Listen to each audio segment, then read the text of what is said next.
What would you do if the most powerful man you had ever been near walked into your room without knocking? And instead of leaving, he stood there, completely still, looking at you like you had just answered a question he didn't know he was asking? What would you do if, after that, he pretended it never happened, but kept appearing everywhere you were? If he watched you from across a room with an expression he couldn't seem to control, and you felt it on your skin every single time? What would you do if the thing that finally broke his composure wasn't a touch, wasn't a word, but a moment when you sat down in front of a room full of powerful men and saved everything they had spent years building, with nothing but a laptop and a mind that no one had bothered to ask about? And what would you do if, after all of that, after the tension and the silence and the almost, he had to choose between the life his family had already built for him and the woman he had been unable to stop seeing since the night he opened the wrong door? This is that story. This is Nova Kingston and Hyun Tae-im, and it starts with a door that was never supposed to open. Before we begin, if you are new here, welcome to Wisdom Series, where we tell contemporary romance stories for real life. Hit subscribe and turn on the notification bell so you never miss a story. And after you finish this one, come back to the comments and tell me, what was the moment you knew it was over for Hyun Tae? I want to read every single answer. Now, let's go. Nova Kingston had been working at the Hana Resort for exactly 3 days when everything changed. 3 days was not long enough to memorize the layout of the executive wing. It was not long enough to stop second-guessing herself at the elevator bank every single shift, checking her phone for the floor plan she had photographed during orientation because the numbers on the keycards did not match the numbers on the rooms in any logic she could follow. 3 days was barely long enough to feel like she had the right to be there at all. She was 28 years old. She had a degree from Columbia University, economics, magna cum laude, with a specialization in Asian financial markets that had taken her 4 years of obsessive work and 1 full year of Mandarin immersion to earn. She had graduated in the top 3% of her class. She had been accepted into a research fellowship at a firm in Seoul that she had spent 6 months preparing for. She had turned it down, not because she didn't want it. She wanted it more than she had wanted almost anything. She turned it down because her mother had been diagnosed with a degenerative condition that required a level of care that no fellowship stipend could cover, and Nova was the only person her mother had. There was no debate, no dramatic decision. She had simply looked at the numbers. She was good at numbers, and made the only choice that made mathematical sense. She came back to the United States, took every contract job she could find, moved her mother into a facility that cost more per month than most people's rent, and when a placement agency offered her a short-term position at a 5-star resort in Jeju Island for 3 times the local wage, she took it without blinking. The work was physical and unglamorous. She cleaned rooms. She served trays. She folded towels into swans. She did not tell anyone at the resort what she had studied. It wasn't relevant. What was relevant was the work, the paycheck, and getting back to her mother. She had been doing fine. 3 days in, she had been doing fine. And then came day 3. The night that the Im Capital Group arrived, Nova was in the service corridor on the 12th floor when the convoy of black SUVs pulled up to the main entrance below. She couldn't see it from where she was, but she heard it, the shift in energy that moved through the staff like a current. The resort manager's voice tightened over the radio. Housekeeping was sent to triple-check the executive suites on floors 12, 13, and 14. The kitchen sent up the first round of welcome refreshments 40 minutes early. Nova kept her head down and finished her corridor. She didn't need to know who had arrived. She just needed to get through her shift. The Im Capital Group's annual investor conference was the kind of event that a resort like this prepared for months in advance. 42 attendees, senior executives, institutional investors from Korea, Japan, the United States, and Singapore, and the core Im family team. 3 days of meetings, 1 formal gala, and a final dinner that would culminate in the signing of what the finance press had been calling the most significant cross-border deal in Korean private equity in the last decade. Im Hyun Tae was 34 years old and he had spent approximately every waking hour of the last 8 months working toward this moment. He was the third generation of the Im family to lead the Im Capital Group, and the first who had built something that did not merely sustain what his grandfather had started, but had genuinely expanded it. He had taken the company from domestic real estate into international private equity, with a precision and strategic patience that had surprised even the people who knew him well. The Prescott Ventures deal, a partnership with one of New York's oldest institutional funds, was the crown of everything he had worked toward. He was not a man who got nervous. He had trained himself out of it somewhere around age 22, when he realized that nervous energy spent on outcomes he couldn't control was energy wasted. He was methodical. He was contained. He was, by almost every measure, completely in control of himself at all times.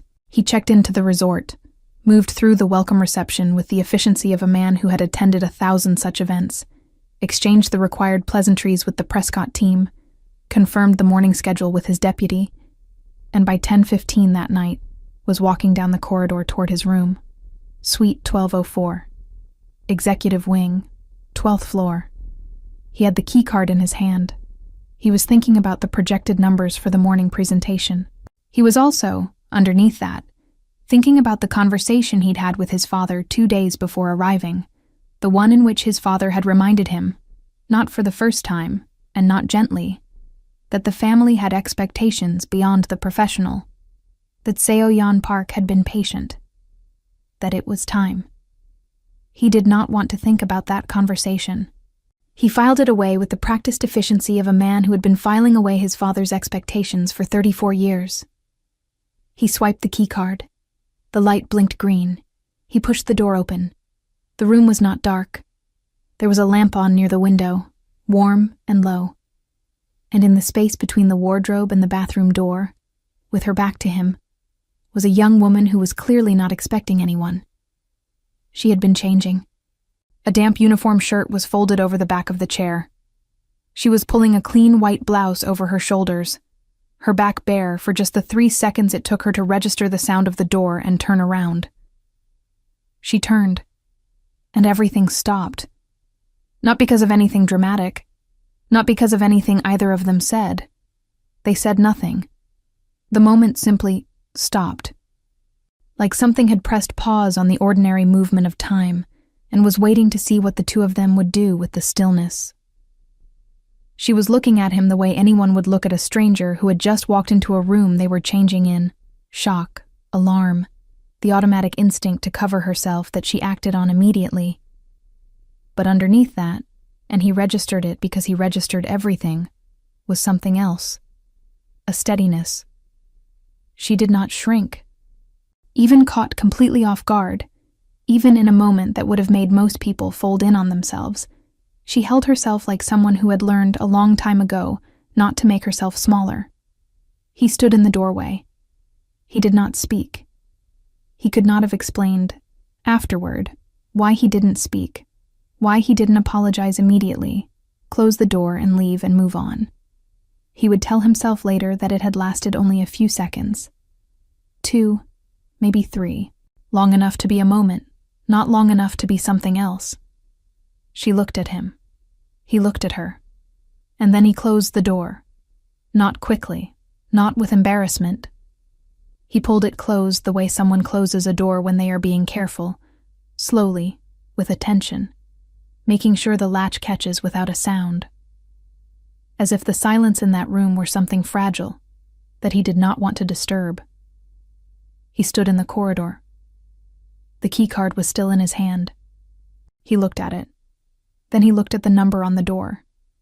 1204. Then he pulled out his phone and checked the confirmation his assistant had sent. Suite 1404, 14th floor.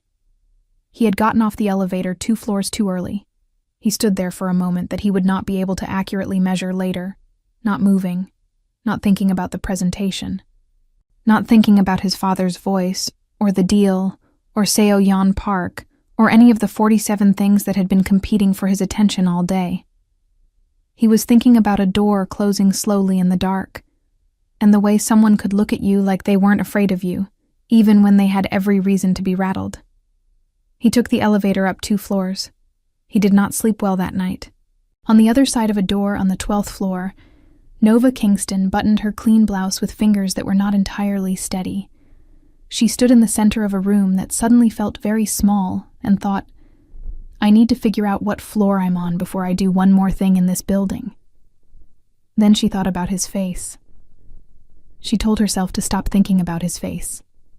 She did not entirely succeed.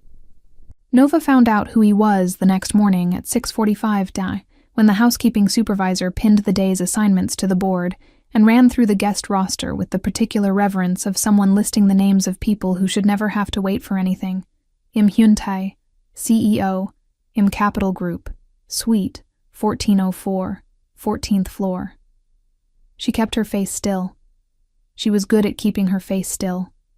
She told herself it didn't matter. He had walked into the wrong room, seen someone he wasn't supposed to see, closed the door without making it worse, and that was the end of it. There was no scenario in which a man like that gave a second thought to a woman who cleaned hotel rooms. She would not see him again. Or if she did, she would serve his coffee and he would not remember her, and that would be exactly as it should be. She believed this completely for approximately 4 hours. At 10:45, she was setting up the refreshment station outside the first conference room when the doors opened and the morning session let out. She was arranging cups when she felt it. That particular quality of attention that is different from being looked at, being watched. She did not turn around immediately. She finished what she was doing. She straightened the sugar bowl. Then she turned, because it would have been stranger not to. He was standing at the far end of the corridor with 2 of his executives, listening to something one of them was saying. He was looking at her. Not obviously. If she had been paying less attention, she might have missed it. But she was paying attention. She had been, she admitted privately, paying a specific and irritating kind of attention to the general area of the corridor since she'd walked out of the elevator, and she caught it. A glance that lasted 1 beat longer than casual. A very slight stillness in his posture. The kind that happens when part of your concentration is elsewhere. Their eyes met for less than a second. He looked back at his executive. The conversation continued without interruption. Nova turned back to the refreshment station and took a breath that was careful and measured and entirely unconvincing to herself. He was just a guest. She was just staff. The look meant nothing. She spent the rest of the morning telling herself this, with the focused discipline of a woman who was very good at overriding things she didn't want to feel. It worked reasonably well until 3 in the afternoon, when she was crossing the indoor courtyard with a stack of fresh linens, and he came around the corner from the garden path. They were the only 2 people in that stretch of the resort. He saw her at the same moment she saw him. Neither of them changed pace immediately, which meant that for the 4 or 5 seconds it took them to cross the courtyard, they were walking toward each other with no one else around and nowhere obvious to look. Nova kept her eyes forward. Professional. She was staff. He was a guest. She would nod as she passed and keep moving, and that would be the entirety of the interaction. But he slowed. Not stopped. Just slowed. Enough that when they were level with each other, there was a half-beat of near stillness. She glanced up, because it was impossible not to. He was looking at her with an expression she couldn't name. It wasn't the discomfort of someone embarrassed about the night before. It wasn't the polite blankness of a man who had decided to pretend he didn't know her. It was something more direct than either of those things. Something that felt almost like he was deciding whether to speak. He didn't. She kept walking. So did he. But she could feel his eyes on her back for longer than made sense, and she walked all the way to the service elevator before she let herself exhale. In his mind, Hyun-tae filed this under. Things that should not be happening during the most important business week of the last 2 years. He had a gift for compartmentalization. He relied on it. He pulled it out now and applied it with full force. It did not work as well as usual. That evening, the resort hosted a formal dinner for the full conference group, not the gala, which was scheduled for the following night. but an introductory dinner designed to let the Korean and American sides of the deal settle into the same room before the serious conversations began. Nova was on service for the dinner. She had known she would be. She had told herself it was fine. She had arrived early, memorized the table layout, and positioned herself at the station closest to the kitchen exit so that her movement through the room would be efficient and peripheral. What she had not accounted for was the conversation. Dinner was 2 hours in when the tension she had been registering beneath the professional pleasantries finally surfaced into language. It started with a comment from one of the senior Prescott partners, a man named Hargrove, who had the particular confidence of someone who had been right about enough things over a long enough period that he had stopped checking whether he was still right. He was talking about the Southeast Asian market corridor and its effect on the deal's projected returns. He was making an error. Not a catastrophic one. It was the kind of error that would show up in a financial model 6 months down the line, the kind that looked like a minor assumption but compounded badly over time. Nova knew exactly what kind of error it was, because she had spent 3 months of her fellowship research on exactly this dynamic. She was clearing a plate 2 feet from where Hargrove was speaking. She heard every word. She felt the response rise in her before she could stop it. That specific, almost physical irritation of knowing something is wrong and having the correction fully formed in your head with nowhere to put it. She kept her face neutral. She kept moving. She set the plate on her tray, but she paused for just a fraction of a second, just long enough that someone who was paying attention would have noticed. At the head of the table, Hyun-tae noticed. He was watching the exchange the way he watched most things, with full attention and a relaxed face that gave nothing away. He had caught the flaw in Hargrove's analysis 30 seconds before the man finished making it.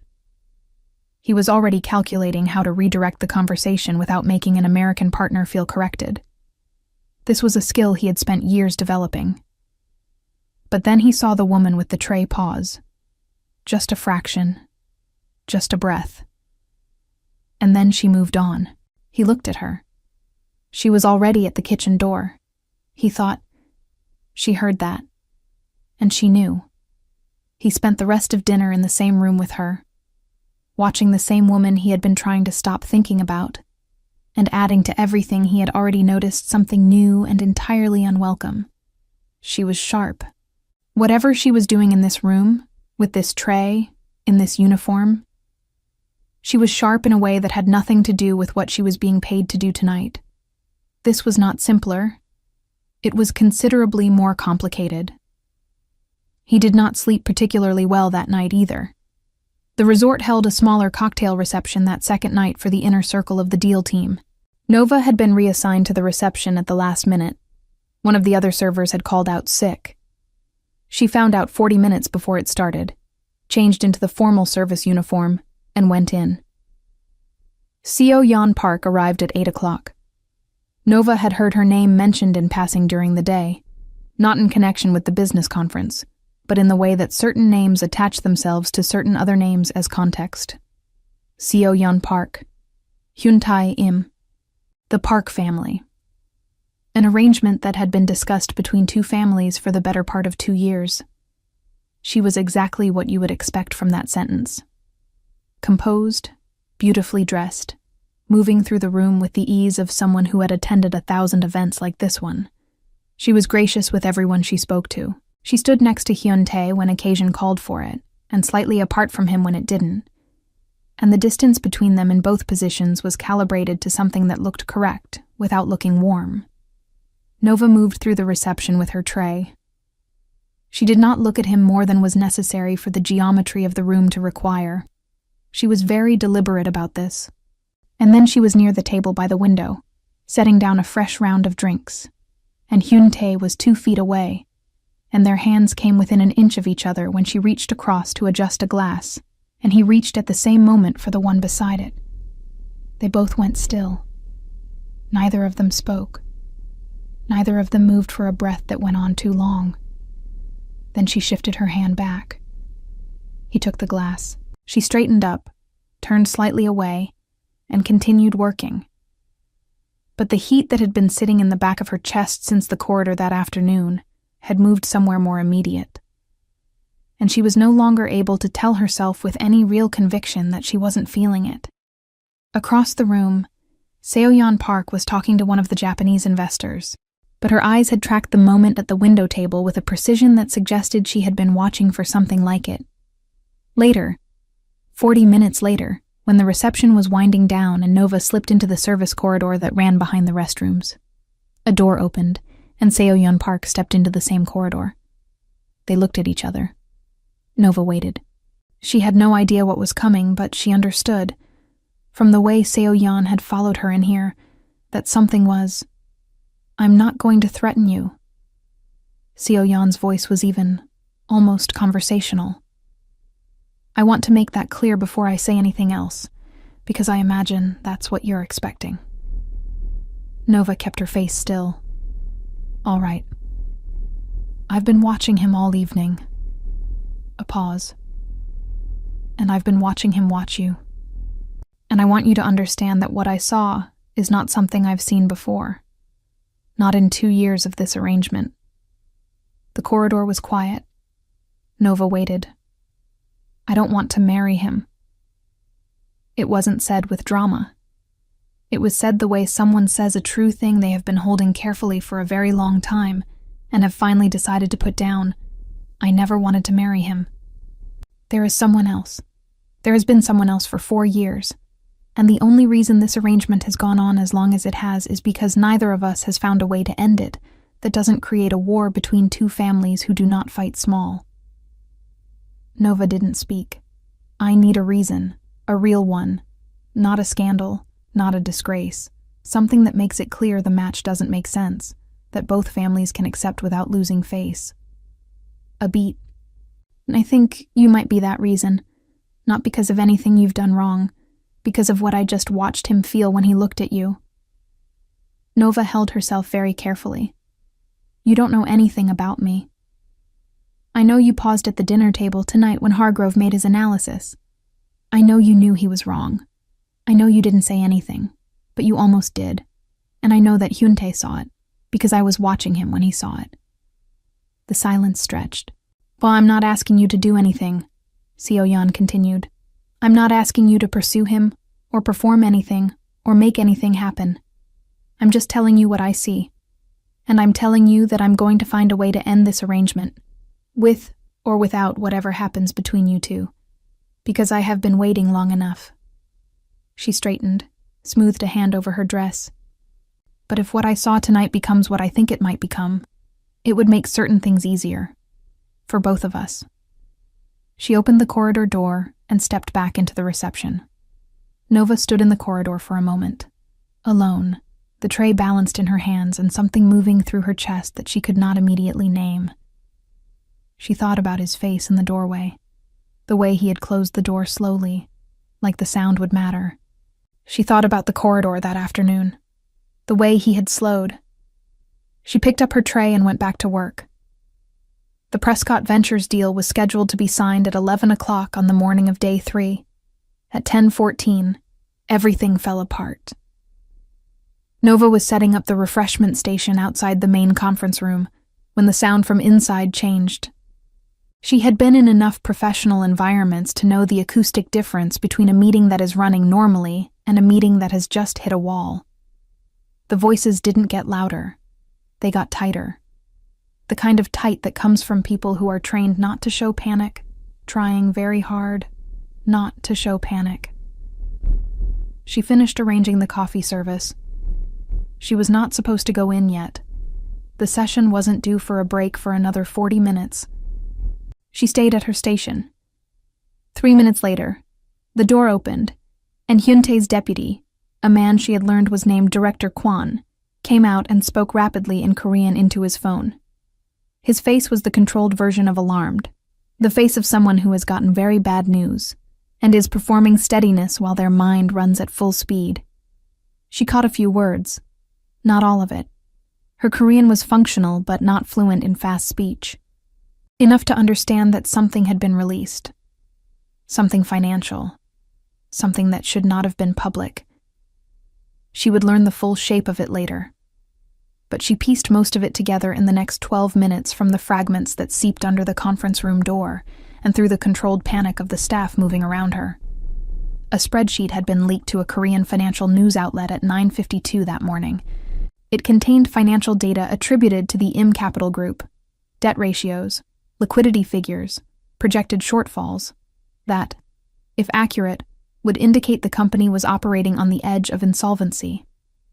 It was the kind of document that, once public, didn't need to be verified to do damage.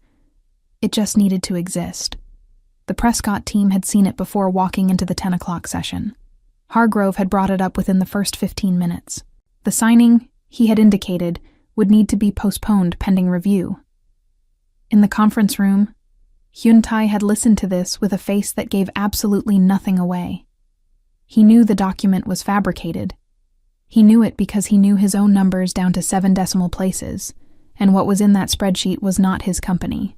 But knowing something is a lie, and being able to prove it, quickly enough, cleanly enough, in a room where an American institutional investor was now looking at him with the particular expression of a man who had just found a reason to be cautious, were two entirely different problems. His legal team was on the phone. His finance director was pulling documents. His PR person was drafting a statement. Everyone was doing exactly what they were trained to do. And Hyun-tae sat at the head of the table with his hands flat on the surface and thought, this did not come from outside. Someone in his own structure had done this. Someone with access to the internal server, who understood the timing, who knew that the 48 hours before a signing were exactly when this kind of doubt would be hardest to dispel. Someone who had been placed there, or who had gone looking for a way to create leverage. He thought about his father's voice. The conversation 2 days ago, the expectations, the arrangement. He thought, of course. The door to the conference room opened. Nova was reaching for the coffee thermos when it did, and she looked up, and Hyun-tae was standing in the doorway. He wasn't looking for her specifically. He was stepping out because the room had become a pressure chamber, and he needed 30 seconds outside it. He looked up, and she was there. For a moment, neither of them moved. Then she did something that surprised both of them. The spreadsheet they're looking at. Her voice was low and level, barely above the sound of the corridor. Is it the one from the Mirai-linked audit, the Q3 consolidated? He went very still. Because if it is, she continued, the manipulation is in the capitalization formula. It's not the figures that are wrong. The figures are real numbers pulled from a real internal document. They just applied the wrong formula to them. It makes solvent assets read as liabilities. It's a very specific kind of error that doesn't happen by accident. The corridor was empty except for the two of them. He looked at her for a moment that she felt down to her sternum. Show me. 2 words, flat and certain, with all of his attention behind them. She set down the thermos. She walked into the conference room behind him. She was aware, with a very precise and almost detached awareness, of how she looked. The service uniform, the tray she was still holding, which she set on the side table without breaking stride. The faces of the 12 people in that room turning toward her with varying degrees of confusion, assessment, and in one case, from the Prescott side, something close to visible irritation. Hyun-tae pulled a laptop toward her and opened the document. She sat down. She had not been invited to sit. No one told her she could. She simply sat, because there was no other sensible way to do what she was about to do. And she pulled the laptop closer and looked at the spreadsheet with the full attention of a person who had spent years learning to read these structures the way other people read sentences. Row 47. It was exactly where she thought it would be. Here. She turned the laptop so the room could see. This column is applying a diminishing return capitalization rate to assets that are classified as Tier 1 fixed. That's the wrong formula for this asset class. It's the formula you'd use for depreciating equipment, not stable commercial property holdings. When you run it forward over 5 years, it creates a projected shortfall of approximately, she checked the numbers, 430 million won, which is what appears in the summary page and is what got sent to the press. The room was very quiet. If you apply the correct capitalization structure, which would be the one on page 12 of the original prospectus, which I assume is in the deal room, that 430 million shortfall becomes a projected surplus of just under 600 million over the same period. She turned the laptop back. The source figures are real, she continued. Someone pulled them from an actual internal document, but they ran them through the wrong formula. Either they didn't understand what they were doing, which I doubt, because this is a very specific choice of error, or they understood exactly what they were doing and counted on the noise in the press cycle, making it too late to correct before it did damage. Hargrove leaned forward. His expression had shifted into something that was no longer about the deal or the spreadsheet. "Who are you?" She looked at him. "Nova Kingston." "Who are you with?" "A beat. Just one. Housekeeping." Flat, without apology, without irony. The room sat with that for a moment.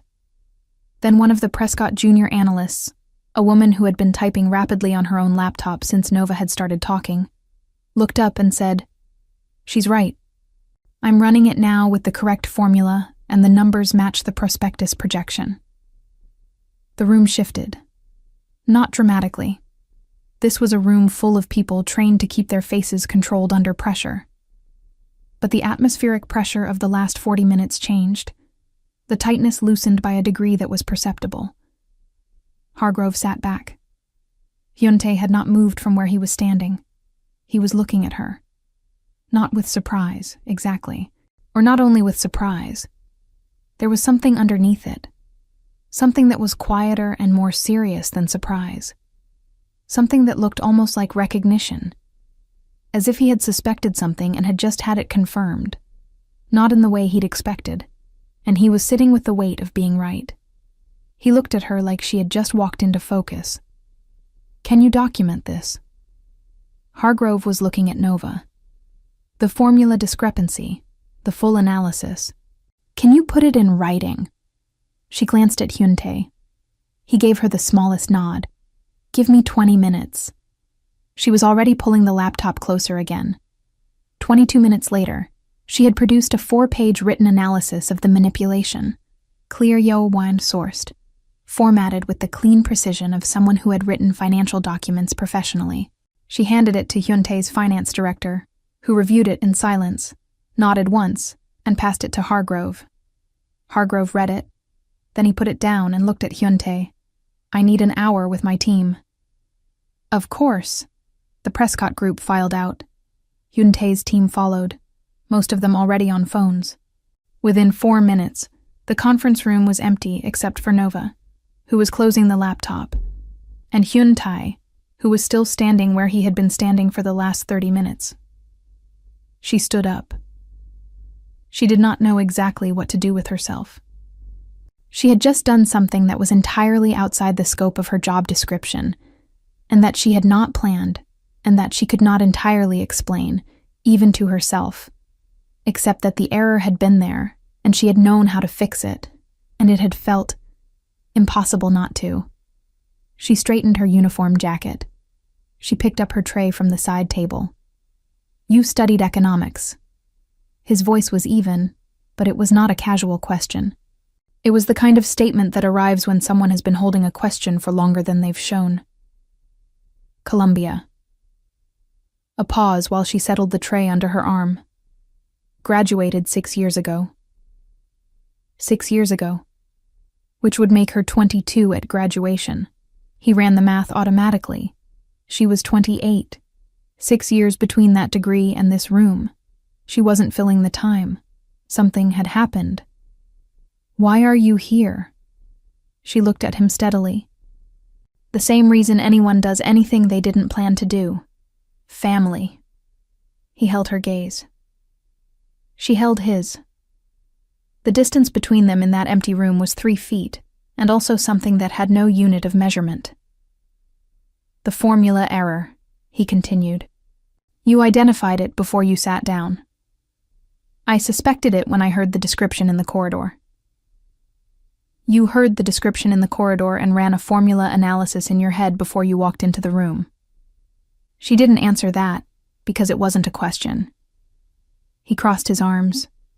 He was looking at her with an expression she had not seen on him before. Not the contained assessment of the last 2 days. Not the careful blankness of a man controlling a professional situation. Something more open, more unsettled, in a way that was clearly not a state he was accustomed to. "Thank you." The words came out with the full weight of someone who does not say them lightly. "You don't need to thank me." "I know I don't need to." A pause. "And I'm doing it anyway." She nodded once, picked up her tray, and walked out of the conference room. In the corridor, she kept walking until she reached the service stairwell, pushed the door open, and sat down on the top step in the quiet and let herself feel the full physical aftermath of the last half hour. The adrenaline, the focus, the particular exhaustion of doing something with your whole mind while wearing a uniform that says you are not supposed to have a whole mind. She sat there for 4 minutes. Then she stood up, straightened her jacket, and went back to work. Down the hall, Hyuntae stood in the empty conference room for considerably longer. He was not thinking about the deal.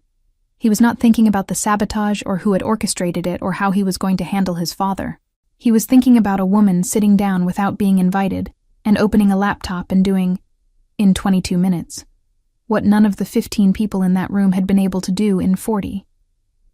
He was thinking about the way she had said the word family, not with bitterness or self-pity or any particular emotion, just with the flatness of a fact that has been accepted so completely it no longer requires feeling.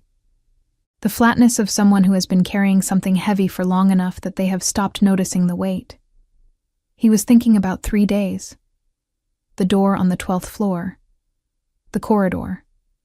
The pause at the dinner table. The glass at the window. And now this. Something had broken open in him. He would not have called it that at the time. He would have called it something cooler, more manageable, a recalibration, a new variable, something with a number attached to it. But that wasn't what it was. What it was that something he had kept very tightly sealed for a very long time had cracked, and the crack was in the exact shape of a woman who had sat down in a conference room full of powerful men and fixed a problem none of them could see, and then stood up and picked up her tray like she had simply done what the moment required. He uncrossed his arms. He had a sabotage to investigate, a deal to rescue, and a family situation to address. He went to do all 3. By 4 o'clock, Hyuntae knew who had leaked the document. It was a senior executive named Park Jin-soo, not related to Seo Yeon, which was one of the few clean edges in an otherwise complicated picture. Park Jin-soo was 51 years old, had been with the Im Capital Group for 16 years, and had been quietly placed in his current position, which gave him access to the internal financial server, through a recommendation from Hyuntae's father, made approximately 8 months ago. The timing was not coincidental. 8 months ago was when Hyuntae had begun telling his father, in the careful and indirect language their relationship required, that he was not certain the Seo Yeon arrangement was what he wanted. His father had responded by doing what his father had always done, proceeding as if the objection had not been raised, and positioning pieces on the board in ways that would make the outcome he preferred more difficult to avoid. The logic was not hard to follow. A leak that appeared to undermine Hyuntae's company, timed to the deal signing, would do 2 things. Create pressure that Hyuntae would need to manage under enormous stress, making him more dependent on family support, which came with conditions, and signal to the Prescott team that there was instability in the Im structure that might benefit from the steadying influence of a strategic family alliance. It was his father's particular style of love, the kind that did not ask what you wanted, the kind that decided for you and called it protection. Hyuntae sat with this for a moment in his office suite, alone. Then he called his father. The conversation was not long. He said what he knew. He said what he had documented. He said that Park Jin-soo would be resigning effective immediately, and that whatever arrangement the family believed was in place regarding the Im Capital Group's internal staffing would need to be revisited. He said this in the same even tone he used for everything. And he did not raise his voice once-y. And when the call was over, he set down his phone and looked out at the ocean through the window for long enough that the light outside changed color. He thought about control, about all the years he had spent building something that was his own, genuinely his, not inherited, not managed, not steered by the weight of what his grandfather had built and what his father wanted to preserve. About what it had cost him, about what it was worth. And he thought about the other conversation he needed to have, the one with Seo-yeon. He found her in the garden terrace at 4:30, the way she always was in the late afternoon when they were at events like this, slightly apart from the main activity, a cup of tea on the table beside her, a posture of perfect composure that he had spent 2 years reading and had slowly come to understand was not ease. It was endurance. He sat across from her. She looked at him without surprise.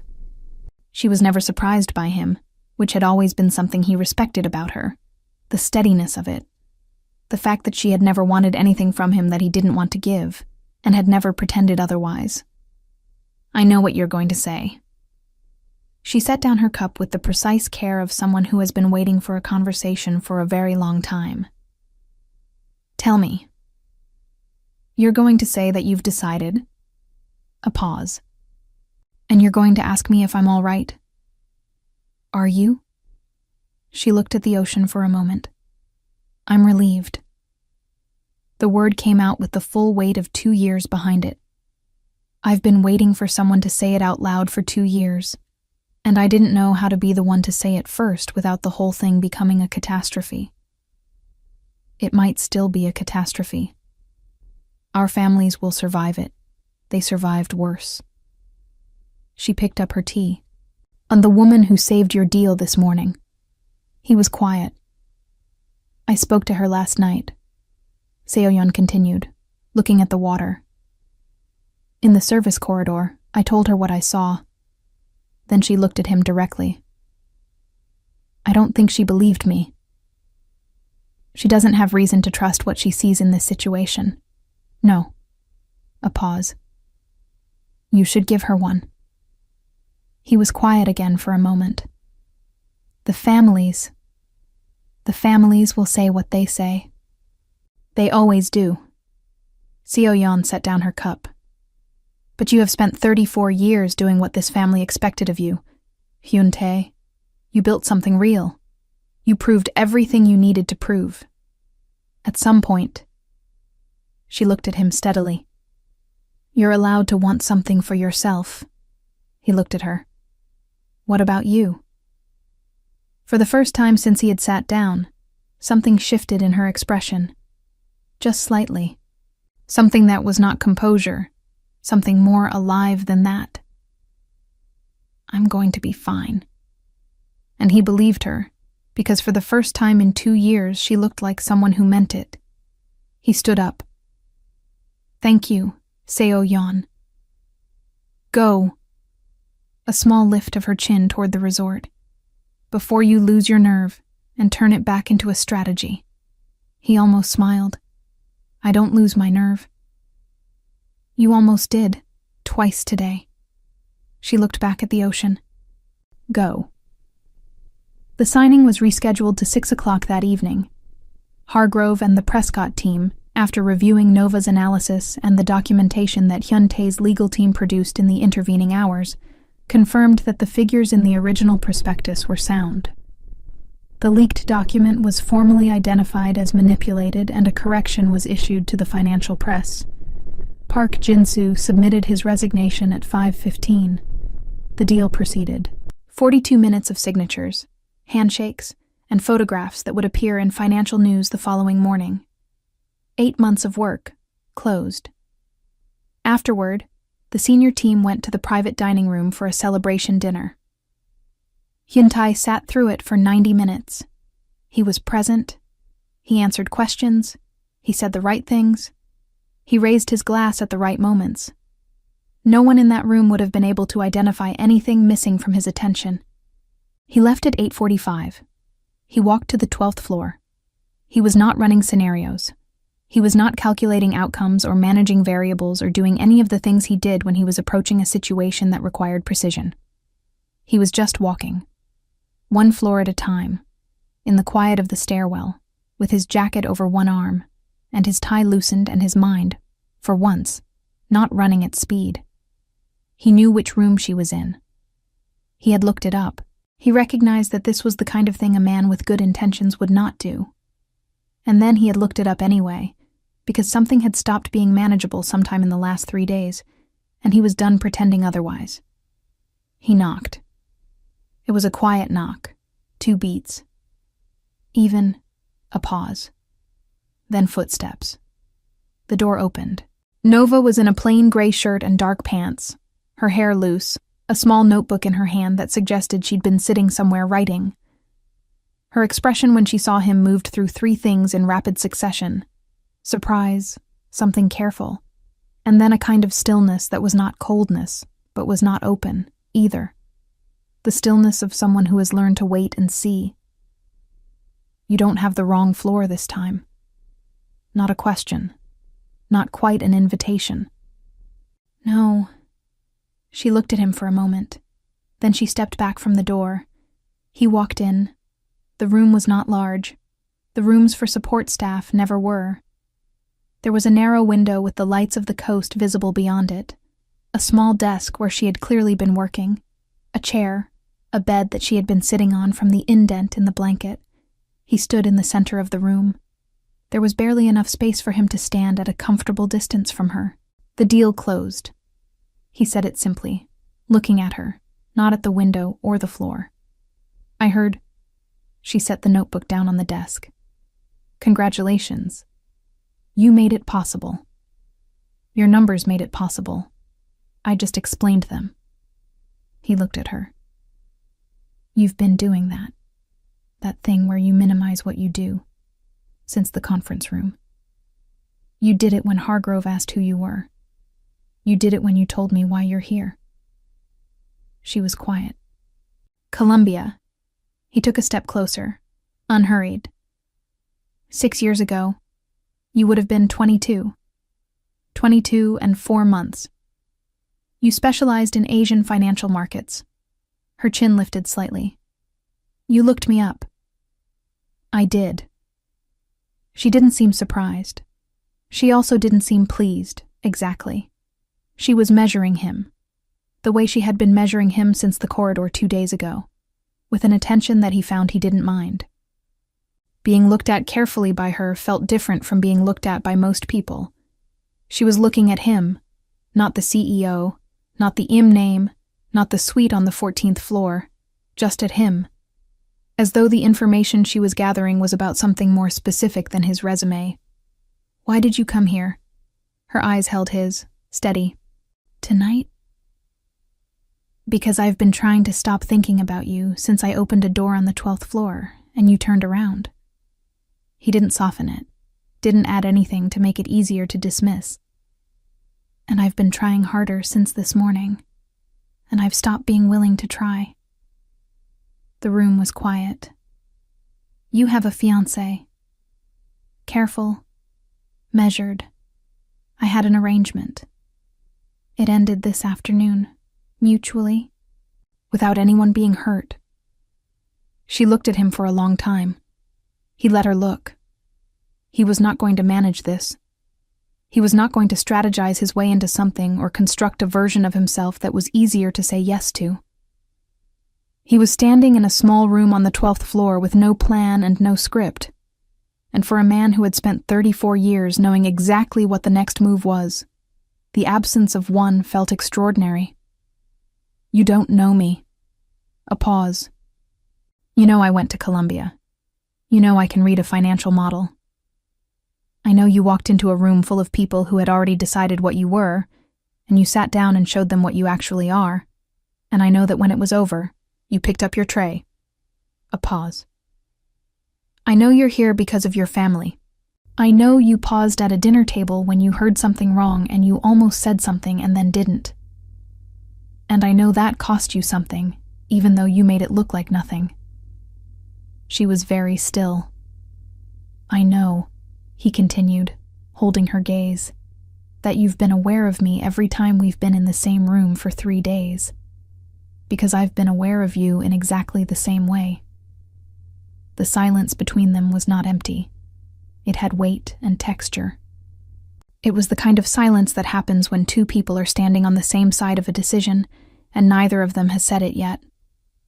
I closed the door. Her voice dropped, barely above a murmur. You closed it from the inside. He took one step toward her. I closed it from the outside. A beat. I'm opening it now. She looked at him, and then she stepped toward him. Not dramatically, just one step. The distance it took to close most of the space between them. She reached up and put her hand flat against his chest, not embracing him, just there, present. The way you touch something when you want to confirm it's real. He covered her hand with his. Neither of them moved for a moment. Then he bent his head toward hers, and she rose slightly toward him, and when they met, it was not tentative. It had the particular quality of something that has been building long enough to have gathered real force. Not frantic, not rushed, but certain. The way things are when they have been decided in silence over days, and are finally being said out loud. Later, when the night had quieted around them, they sat on the narrow window ledge together, she with her legs folded under her, and the notebook open in her lap. Him with his jacket folded over the desk chair, and his shoes off, and his tie gone. And they talked. Not about the deal. Not about Columbia or the Im family or any of the things that existed outside this room. He told her that he had been running the company at a pace that left almost no room for anything that wasn't useful. She told him that she had done something similar. Made herself so completely available to what was necessary that she had stopped asking what she wanted. What do you want? He turned toward her, genuinely asking, not performing the question. She thought about it for a moment. To use what I know. She looked at the window. For something that matters, not just for a paycheck. What would that look like? I don't know yet. Something in market analysis, Korea, Southeast Asia, the corridor I spent 2 years studying. A pause. Something I haven't let myself think about in 6 years because thinking about it when you can't have it is just pain. He was quiet for a moment. Tell me what you know about the Southeast Asian corridor. He shifted to face her more fully. The real version. Not the version you'd condense for someone who might not follow. So she told him. For an hour and 20 minutes, she talked about markets and corridors and the specific dynamics of capital flow between Korea, Vietnam, and Singapore, in a way that she had not talked to anyone about in 6 years. And he listened, not politely, not patiently in the way that is really just waiting. He listened the way someone listens when the content is genuinely interesting to them, asking questions that showed he was tracking it, pushing back where he disagreed, conceding when her point was better than his objection.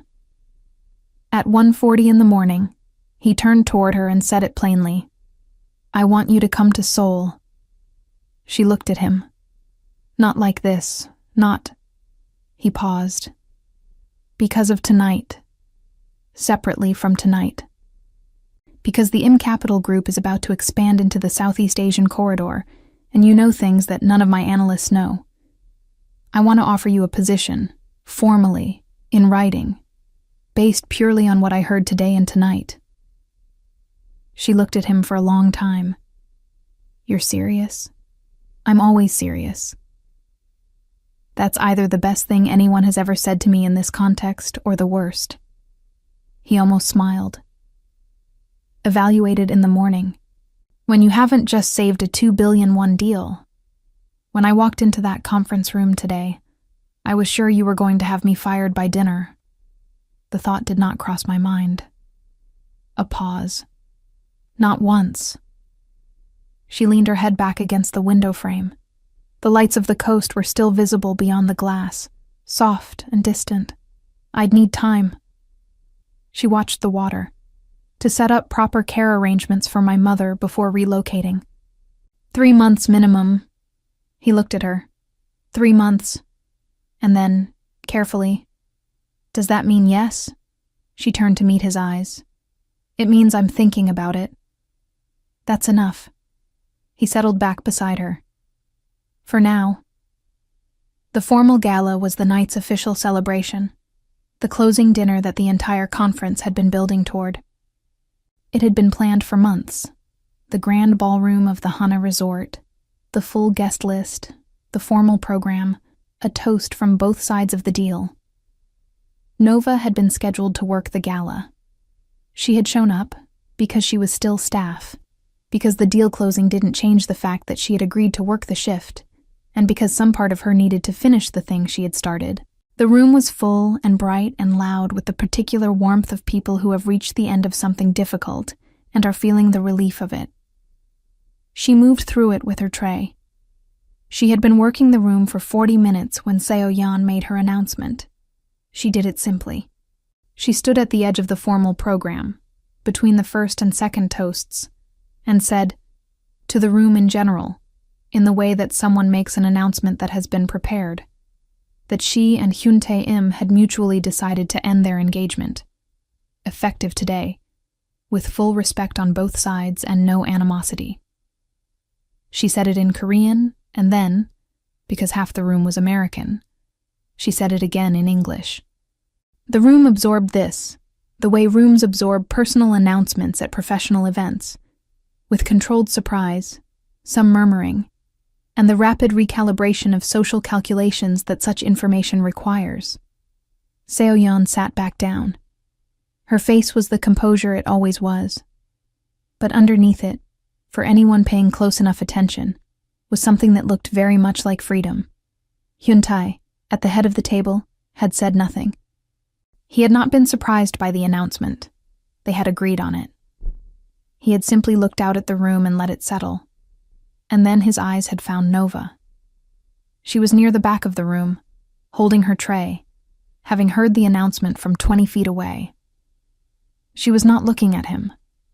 She was looking at Seo-yeon, with an expression that he read, across a crowded room full of noise, as something between recognition and relief. Then she looked at him. And this time, neither of them looked away. The conference ended on the morning of day 4, with a final breakfast and a series of goodbyes that had the satisfied ease of people who have closed something successfully. Nova finished her shift at 9:30. She went to the staff room, changed out of her uniform for the last time, her contract ended today, and sat down on the bench with her bag in her lap. 3 days. That was all it had been. 3 days that had rearranged things in her that she couldn't entirely account for yet. She thought about Seoul, about what it would mean, about the very particular danger of wanting something because a man you have just met seems to be offering it, and whether that wanting was real or whether it was the hotel room and the ocean light and a week when everything had been too intense to be typical. She thought about the conference room, the spreadsheet, the way it had felt to do that, to simply do the thing she knew how to do, in front of people who hadn't asked her to stop waiting for permission. She had not been herself for 6 years, not fully. She had been the version of herself that could sustain what was necessary. That was not nothing. It was, in fact, everything. But it was not all of her. She picked up her bag. She walked out to the main lobby to check out of the staff accommodations. Hyun Tae was there. Not waiting in the lobby, not standing in any of the places that would have made it obvious. He was coming in from the garden entrance, jacket on, bag over one shoulder, speaking to his deputy about something he finished as she came through the lobby door. Director Kwon nodded and stepped away. They looked at each other across the lobby, pale morning light through the floor-to-ceiling windows, the low sound of the resort moving into the day around them. He walked over to her. "I have your formal offer." He held out an envelope. Actual paper, sealed. "My assistant prepared it at 7 this morning." She looked at it. "You had your assistant prepare a formal employment offer at 7 in the morning." "She's used to it," Nova took the envelope. She turned it over in her hands without opening it. The terms are standard for a senior analyst position. He kept his voice even, careful to make it professional first. Starting salary, relocation assistance, flexible start date given your circumstances, full benefits. Your mother's care arrangements are detailed in an addendum. I spoke to someone in HR who specializes in international relocation and family support. She looked up at him. It's a job offer. His eyes held hers steadily. Just a job offer. Whatever else is happening, that's separate. I won't mix them. It wouldn't be fair to you. She looked at him for a long moment. That you really are always serious. I told you. She looked down at the envelope. The addendum about my mother's care is real and is not contingent on anything else. The position stands on its own. She was quiet for a moment. Then she looked up and met his eyes. There were 100 practical things still to figure out. Her mother's care. 3 months of logistics. The weight of a life that had been arranged around necessity for 6 years, and the unfamiliar task of rearranging it around want. The entirely reasonable question of whether this was too fast, too much, too tangled up in 3 days that had been nothing like ordinary life. All of that was real. All of it would need to be dealt with. But underneath all of it, steadier than any of it, was the knowledge that she was tired of making herself invisible. Tired of knowing things and not saying them. Tired of picking up the tray and walking out. She opened the envelope. She read the first page, then the second. Then she found the addendum and read that too. And her throat tightened at what she found there. The specificity of it. The care. The detail that only came from someone who had actually thought about what she had said and what it meant. She folded it back up. She looked at him. 3 months. She held the envelope against her chest. I need 3 months to set everything up. He nodded. 3 months. And I want it in writing that the position is mine, regardless of anything else, independent of anything personal. It's already in writing, page 4. She almost smiled. You really did think of everything. Not everything. Something shifted in his face. Not the controlled expression of the boardroom, not the careful steadiness of the last 4 days, but something quieter underneath all of that. I didn't think of you when I arrived here 4 days ago, and then I opened the wrong door and you turned around, and after that I haven't been able to think of much else. The lobby was quiet around them. Sunlight moved across the floor. I turned down a fellowship. She looked at the envelope in her hands. 6 years ago, in Seoul. I know. I've been thinking, since last night, about the version of me that would have gone, what she would have done, what she would have become. He looked at her steadily. I think. She paused, something settling in her chest as the words finally formed out loud. Maybe she gets to go now, even if she's 6 years late. She lifted her eyes to his. And even if she's arriving differently than she planned, she's arriving exactly when she's supposed to. She looked at him. He held out his hand. It was a simple gesture, not dramatic, not performed. Just his hand, open, in the space between them. Offered. She looked at it. She thought about all the things she had held carefully for 6 years. The weight of them. The particular exhaustion of carrying things alone because there was no other option. She took his hand. Neither of them said anything. They stood in the lobby of the Hana Resort, with the morning light around them and their luggage at their feet, and the whole complicated, unplanned, mathematically improbable shape of whatever this was. Real and present, and entirely theirs. The IM Capital Group's Southeast Asia division occupied the eastern half of the 23rd floor. Nova Kingston had been there for 3 months. Her office had a window that faced east, toward the part of the city that woke up before the rest of it, and she had the habit of arriving early enough to see it. Her mother was in a care facility 20 minutes from the office, one of the best in Seoul for her condition, selected with the help of a specialist who had been brought in during the relocation process. Nova saw her 3 times a week. Her mother, who had always known that her daughter was not the kind of person who stayed small for long, had looked at Nova on the first visit and said, "There you are," like she had been waiting for the rest of her to arrive. The Southeast Asia Analysis Division had already produced 2 reports that had restructured the investment strategy for the new corridor.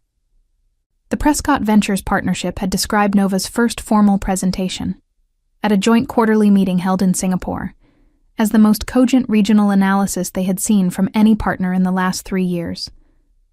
Hargrove had sent a personal note. Nova had not mentioned to anyone that she had also served him coffee in Jeju 4 months prior. It was a Thursday when Hyun-tae came to her office at the end of the day. This was not unusual. They had developed, over 3 months, the habit of ending most workdays with 20 minutes in whichever office required it, reviewing something, talking through something, or simply being in the same space without the particular professional attention of the work hours. The line between what they were to each other in the building and what they were outside, it had been drawn carefully and held carefully, the way they did most things. Tonight he came in, sat down across from her desk, and looked at her for a moment without speaking. She looked up from her screen. "What?" "I have something to tell you." She pushed her laptop aside. "Tell me." "My father called this morning." He leaned forward slightly, elbows on his knees. She waited.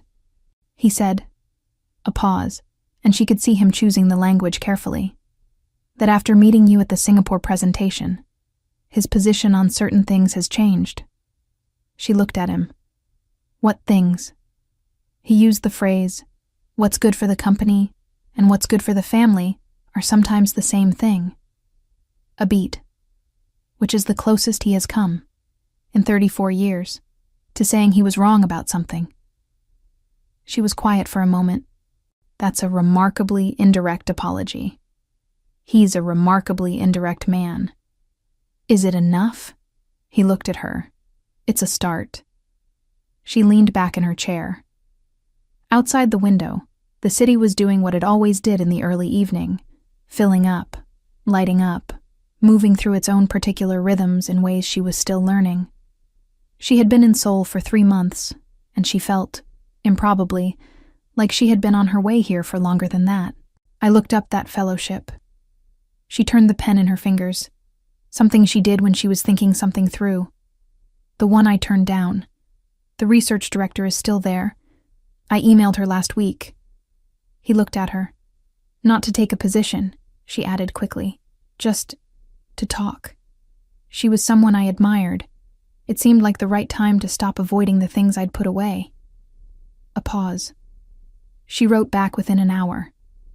Said she had always wondered what happened to me. He was quiet for a moment. What did you tell her? Nova looked at the city through the window. I told her I took a detour. A long beat, but I got here.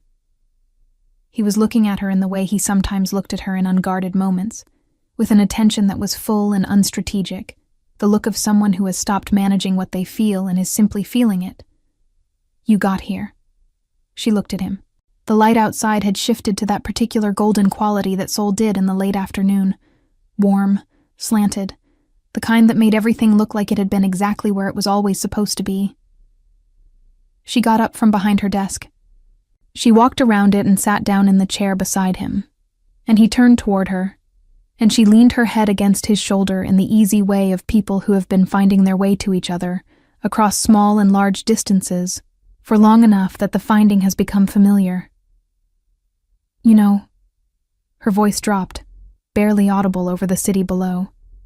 That door you opened. Yes. I'm glad you got off on the wrong floor. He was quiet for a moment. Then, in the same even tone he used for everything, I've been thinking the same thing every day for 6 months. She closed her eyes. Outside, the city moved and glittered and went about its business. 23 floors up, in an office with an east-facing window, 2 people sat in the kind of quiet that is not empty, the kind that is full of everything that has already been said and everything that is still, unhurriedly, being discovered. It was, by any measure, exactly where they were supposed to be. And that is Nova and Hyuntae. From a wrong door on a 12th floor, all the way to an office on the 23rd, and everything that built itself between those two moments. If this story moved you, if you found yourself holding your breath somewhere in the middle of it, I would love to know which scene got you. Come tell me in the comments. Every single one of those messages means the world. And if you are not subscribed yet, what are you waiting for? Hit that button, turn on the bell, and stay here with us. There are more stories coming.